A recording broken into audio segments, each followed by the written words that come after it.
Right now, in a data center somewhere, a single conversation is holding 4 gigabytes of GPU memory hostage. Not the model, not the weights, just the conversation, and it's still growing. Every single word the model writes makes it bigger.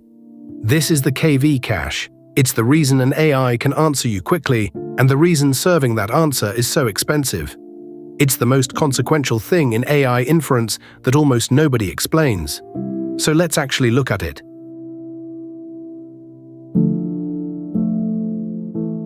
Here's the thing about a language model. It only ever writes one token at a time.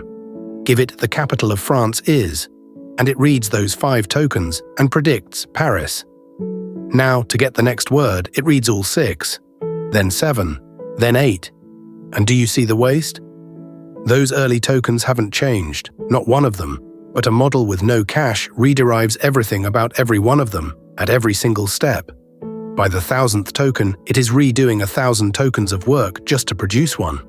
The KV cache is the fix, and it's almost embarrassingly simple. Do that work once and keep the part you'll need again.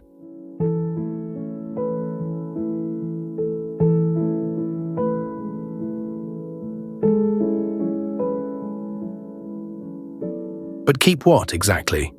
Inside every attention layer, each token produces 3 vectors: a query, a key, and a value. Think of a library. The query is what you're looking for. The keys are the labels on the shelves. They decide what's relevant.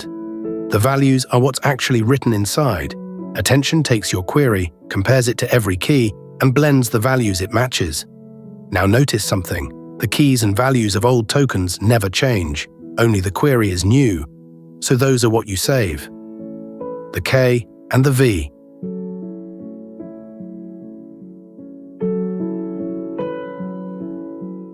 Generation happens in 2 phases.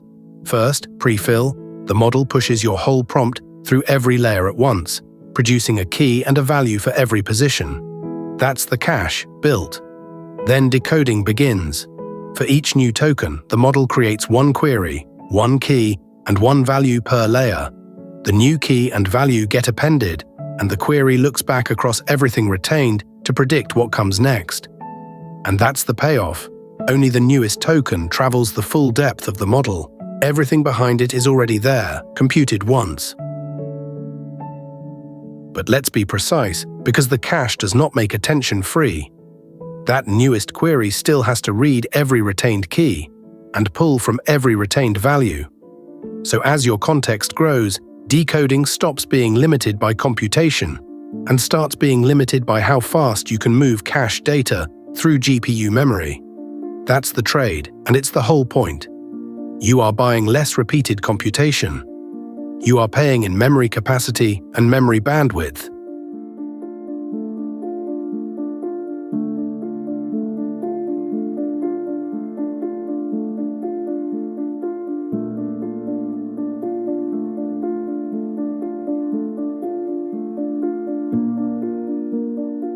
So how big does it get? 5 things multiply together: the number of layers, the number of tokens, the number of key value heads, the size of each head, and the bytes per number. Times 2 because you're storing keys and values. And then batch size multiplies the whole thing again. Everything here multiplies. Nothing here adds. That's why memory disappears faster than people expect. It's also exactly why grouped query and multi-query attention exist. They cut the number of key value heads, 32 down to 8, and the cache shrinks by the same factor. The attention still works, there's just less to store.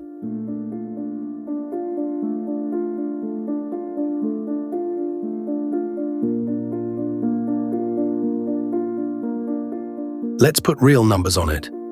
32 layers, 8 key value heads, a head dimension of 128, 16-bit values, so 2 bytes each.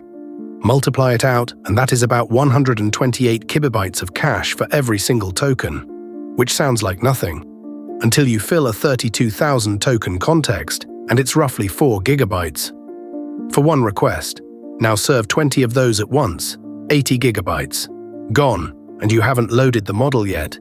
The exact numbers shift with architecture. The scaling is what matters.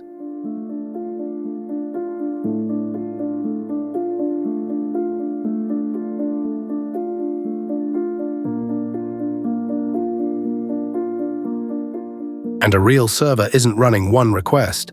It's running hundreds, with different prompt lengths and output lengths nobody can predict. Each cache grows a token at a time, then vanishes when that request finishes. Reserve the maximum length up front, and you waste enormous space. Keep growing and moving buffers instead, and you fragment memory. Either way, you fit fewer requests on the GPU, which is why cache management isn't a detail. It sets your throughput, your latency, and your cost per token.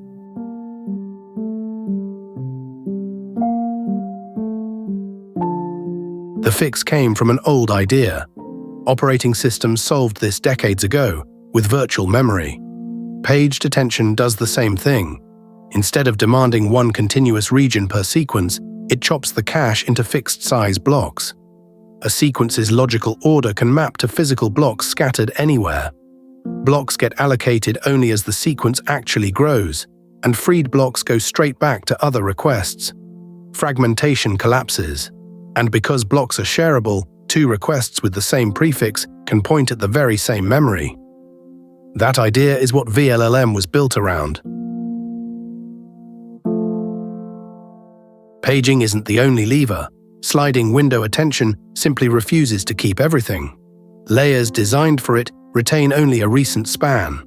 Cache quantization stores keys and values at lower precision. You get the memory back, and you pay in conversion cost, and sometimes in quality. Offloading pushes part of the cache out to CPU memory, trading GPU capacity for transfer latency. And prefix caching reuses the cached state of a shared prompt across many requests. If 1,000 users share one system prompt, you compute it once. There's no universally correct choice. It depends on your context length, your traffic, your architecture, and the hardware you actually have.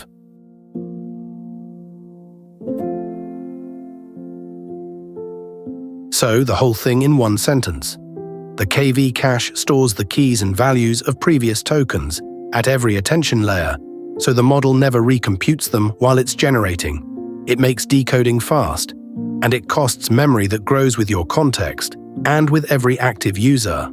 That one trade sets the context limits you get, the throughput a server reaches, and the price of every token. So next time you watch words stream onto your screen, one after another, picture it. The cache growing right behind them.